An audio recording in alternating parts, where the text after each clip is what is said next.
Ivan's work dinner had my ex, my therapist, and a stranger whose lies started here. Ivan's work dinner had my ex, my therapist, and a stranger whose lies started the second he handed me the invite. Ivan and I had shared 3 years of overlapping coffee shifts and late-night spreadsheet marathons.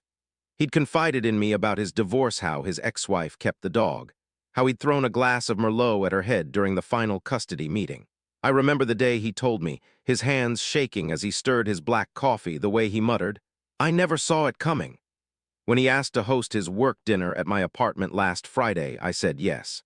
My kitchen had good lighting for photos, and I'd just bought a cheese board truffle brie, aged cheddar, and fig jam I'd saved for a special occasion.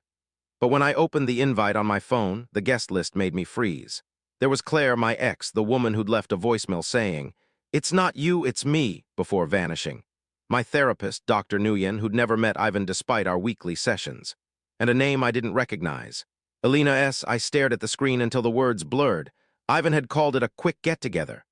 Quick didn't include my emotional wreckage. My fingers traced the cracked screen of my phone, the same one I'd used to text Claire "I miss you" 3 times, deleted each time.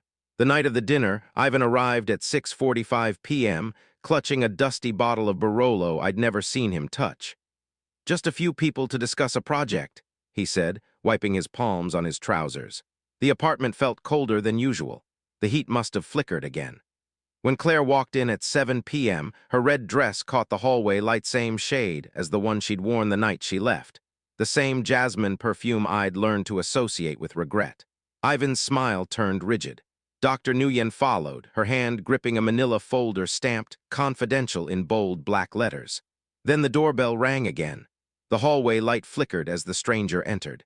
Mid-20s, wearing a tailored blazer that screamed money, with Claire's sharp cheekbones and Ivan's hazel eyes. She set her clutch on the counter with a thud. "Hi," she said, voice cracking on Ivan's name. I asked if she was related to him. Ivan laughed, but it came out a hiccup. "No, just a friend." Dr. Nguyen cleared her throat. "Shall we order?" But no one moved. The hum of the fridge felt louder than the silence.